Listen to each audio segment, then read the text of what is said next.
ইমাম আবু হানিফাকে জেলখানার মধ্যে আটকাও। ইমাম আবু হানিফাকে জেলখানার মধ্যে আটকায় দেওয়া হলো। মনে রাখতে হবে, আমাদের সমাজের অনেক মানুষ বোঝে না, মনে করে জেলখানায় মনে হয় খারাপ মানুষই যায়। বিষয়টা এমন নয়। যুগে যুগে যারা হকের উপরে থাকে, সত্যের উপরে থাকে, ওই হকের উপরে থাকার কারণে, সত্য কথা বলার কারণে জালেমের জুলুম সহ্য করে কারাগারে যুগের শ্রেষ্ঠ মানুষদেরও যাওয়া লাগে। যুগের শ্রেষ্ঠ মানুষদেরও জালেমের জুলুমের শিকার হয়ে জেলখানায় যাওয়া লাগে। এজন্য আমাদের অনেক ওলামায়ে কেরাম জেলে আছে, যেগুলো ওলামা বিদ্বেষী, এরা বলা বলি করে, আরে দোষ না করলে গেছে নাকি? এরকম লোক আছে না নাই? আরে ভাই, দোষ না করলেই তো যাইতে হয় আরো বেশি। সত্যের উপরে থাকলে বিপদ আসবে, এটাই স্বাভাবিক। ওলামায়ে কেরাম কারাবন্দী আছে, আমরা দোয়া করব, এইটা না কইরা অনেকে এইরকম কথা বলে, দোষ না করলে গেছে নাকি? আরে ইমাম আবু হানিফা কোন দোষে জেলখানায় গেছিল? পয়গম্বর ইউসুফ আলাইহিস সালামকে ষড়যন্ত্র চক্রান্তে ফলায়া জেলখানায় নেওয়া হয়েছে। অতীতের দিকে তাকান, আমাদের আকাবিরে দেওবন্দের দিকে তাকান, ইংরেজদের কত জুলুম, অত্যাচার, নির্যাতন আমাদের আকাবিরদের সহ্য করা লাগছে, ঠিক কিনা বলেন? লক্ষ লক্ষ উলামায়ে কেরামকে নির্বিচারে হত্যা করছে, একেবারে নির্জন দ্বীপের মধ্যে, জেলখানার মধ্যে আটকায় রাখছে। সেজন্য মানুষ খারাপ হইলেই জেলে যায় না, বরং জামানার সর্বোচ্চ হকের উপরে যারা থাকে তাদেরকেও জালেমের জুলুমে শিকার হয়ে জেলে যাওয়া লাগে। ইমাম আবু হানিফার উপরে জুলুম চলতো, অত্যাচার চলতো, চাবুক দিয়ে আঘাত করা হতো, আর বলা হতো আপনি যদি প্রধান বিচারকের দায়িত্ব নেন ছেড়ে দেওয়া হবে। ইমাম আবু হানিফা রহমাতুল্লাহি আলাইহি চাবুকের আঘাত সহ্য করেছেন, তবু দায়িত্ব নেন নাই। ঐতিহাসিকদের থেকে দুইটা বর্ণনা পাওয়া যায়। একটা হলো, ইমাম আবু হানিফাকে যখন তারা হাতে আনতে পারে না, খাবারের সাথে বিষ প্রয়োগ করে ইমাম আবু হানিফাকে হত্যা করা হলো। আরেকটা বর্ণনা, উনি যখন প্রচণ্ড অসুস্থ হয়ে গেলেন জুলুমে অত্যাচারে, ওনাকে পাঠায়া দেওয়া হলো, গৃহবন্দী করে ফেলা হলো। গৃহবন্দী অবস্থায় ইমাম আবু হানিফা রহমাতুল্লাহি আলাইহি দুনিয়া থেকে বিদায় নিলেন। ওনাকে ওনার শাগরেদরা জিজ্ঞাসা করেছে, হুজুর, আপনাকে যেই দায়িত্ব নেওয়ার জন্য এত জুলুম অত্যাচার করা হলো, অথচ এই দায়িত্ব নেওয়ার মতো যোগ্যতা আল্লাহ সুবহানাহু ওয়া তাআলা আপনাকে দিয়েছেন, ওই সময় যদি গোটা দুনিয়ার মধ্যে প্রধান বিচারক হওয়ার যোগ্যতা সম্পন্ন একজন ব্যক্তি থাকতো, তিনি হইতেন ইমাম আবু হানিফা। আপনি জুলুম সহ্য করলেন, তবুও কেন দায়িত্ব নিলেন না? ইমাম আবু হানিফা বললেন, শোনো, আমি যেই দায়িত্ব নেই নাই, কিয়ামতের দিন ওই দায়িত্বের ব্যাপারে আল্লাহ আমাকে জিজ্ঞাসা করবে না, কিন্তু আমি দায়িত্ব নেওয়ার পরে আমার যদি দায়িত্বে কোনো ত্রুটি বিচ্যুতি হতো, কিয়ামতের দিন আল্লাহ তাআলার সামনে আমাকে খেয়ানতের বোঝা নিয়ে দাঁড়াতে হতো। নবীজির হাদিস আবু দাউদের মধ্যে আসছে, নবীজি বলেন, আমাদের কাউকে যখন কোনো দায়িত্ব দেওয়া হয়, কেউ যদি ওই দায়িত্বের সুচ পরিমাণ খেয়ানত করে, সুচ পরিমাণ, নবীজি বলেন কিয়ামতের দিন ওই লোকটা খেয়ানতের বোঝা নিয়ে আল্লাহর সামনে উপস্থিত হবে। এজন্য আমরা প্রত্যেকেই কিন্তু দায়িত্বশীল, প্রত্যেকের অবস্থানে দায়িত্বশীল। পরিবারের অভিভাবক তার অধীনস্থদের ব্যাপারে দায়িত্বশীল, এলাকার মেম্বার তার ওয়ার্ডের লোকের ব্যাপারে দায়িত্বশীল। যে যেই জায়গায় আছে, যেখানে কর্মরত আছে, যেই দায়িত্বে আছে, প্রত্যেকটা মানুষের দায়িত্ব তার কাছে আমানত। সে যদি ওই দায়িত্ব যথাযথভাবে পালন না করে, কিয়ামতের দিন তাদেরকে খেয়ানতকারীদের কাতারে দাঁড়াতে হবে। আল্লাহ আমাদের পরিপূর্ণ দায়িত্ববান হওয়ার তৌফিক দান করুন। তাহলে দায়িত্ব আমানত, সময় আমানত, সময় আমানত। অনেকে কোথাও চাকরি করে, জিম্মাদারি আছে, অফিস, সকাল 8টা থেকে বিকাল 4টার মধ্যে 1 ঘন্টা লাঞ্চ, নামাজ খাওয়ার বিরতি, বাকি 7 ঘন্টা সময় তার কাছে আমানত। ওই সময়টা সে নিজের কাজে ব্যয় করতে পারবে না। এইরকম অনেক বুজুর্গ অতীতে আমাদের দুনিয়া ছেড়ে চলে গেছে, এমনও মানুষ যে আল্লাহর ওলি মাদ্রাসায় পড়াইতেন, কিন্তু সময় হিসাব করে ওজিফা গ্রহণ করতেন, এমনও মানুষও গেছে। সেই জন্য সময়টা আমানত, শরীয়তের বিধিবিধান আমানত। আল্লাহ তাআলা বলেন, ইন্না আরাদনাল আমানাতা আলাস সামাওয়াতি ওয়াল আরদি ওয়াল জিবাল ফাআবাইনা আন ইয়াহমিলনাহা ওয়া আশফাকনা মিনহা ওয়া হামালাহাল ইনসান।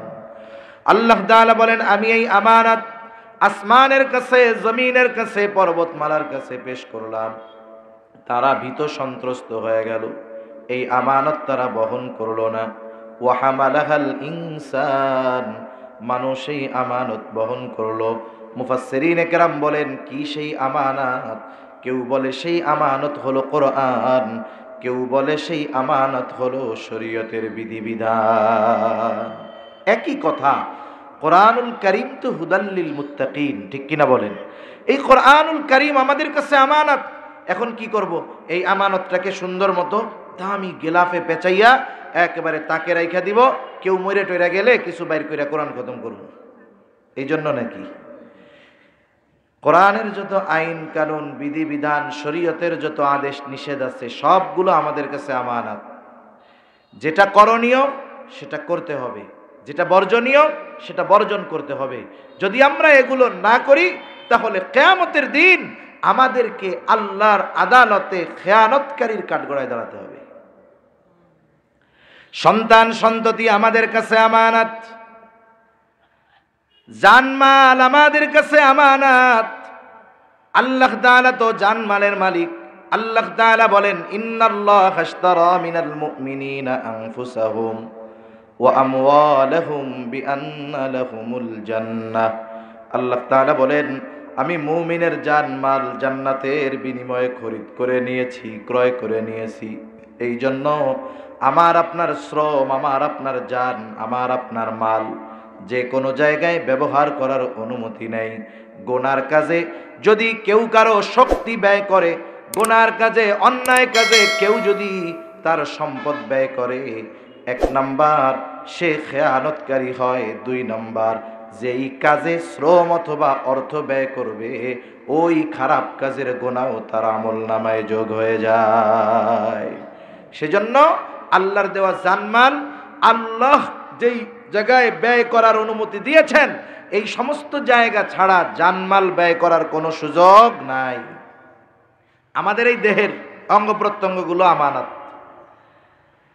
অঙ্গ প্রত্যঙ্গের খেয়ানত হয় গুনার মাধ্যমে। আল্লাহ রাব্বুল আলামিন বলেন, ইয়ালামু খাইনাতাল আয়ুন ওয়া মা তুখফিস সুদূর। আল্লাহ তাআলা বলেন, তিনি জানেন তোমরা চোখের কি খেয়ানত করো, অন্তরে কি লুকায়া রাখো। তার মানে অন্তরের খেয়ানতের খবরও আল্লাহ জানেন, চোখের খেয়ানতের খবরও আমরা জানেন। আমরা যখন চোখ দিয়ে গুনাহ করি, চোখের খেয়ানত হয়। জবান দিয়ে গুনাহ করি, জবানের খেয়ানত হয়।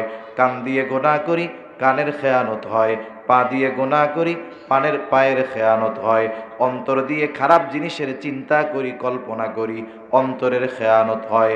এই যে খেয়ানতগুলো হয়, কিয়ামতের দিন কিন্তু আল্লাহর সামনে জবাবদিহিতার কাঠগড়ায় দাঁড়ানো লাগবে।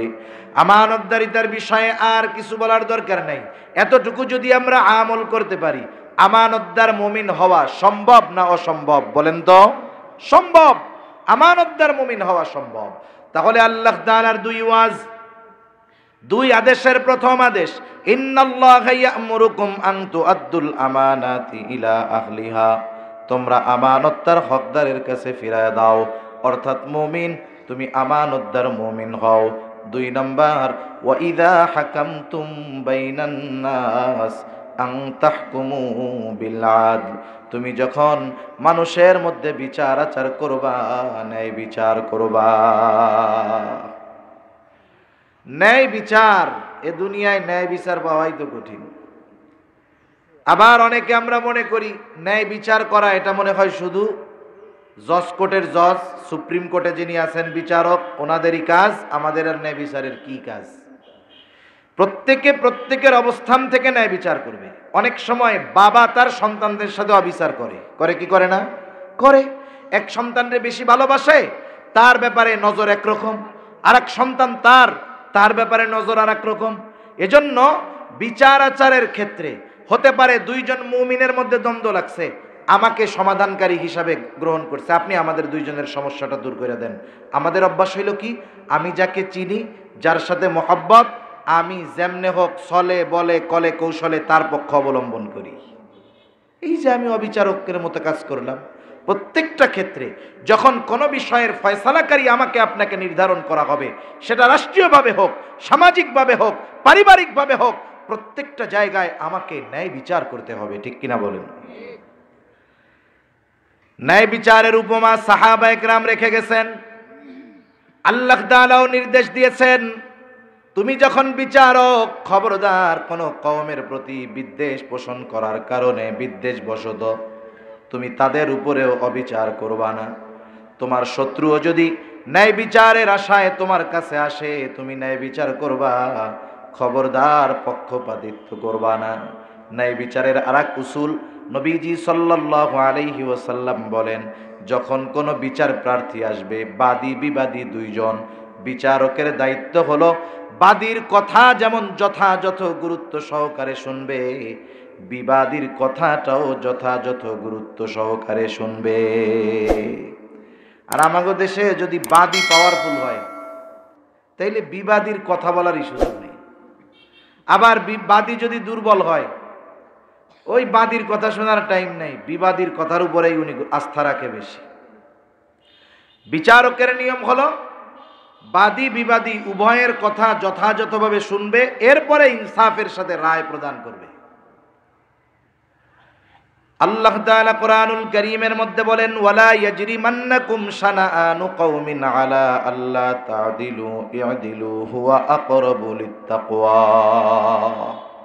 আল্লাহ নিষেধ করে দিয়েছে, কোন কওমের প্রতি বিদ্বেষ পোষণ করার কারণে বিদ্বেষবশত তাদের উপরে অবিচার করবা না, ন্যায় বিচার করব, ন্যায় বিচার করো, এটাই তাকওয়ার অধিক নিকটবর্তী।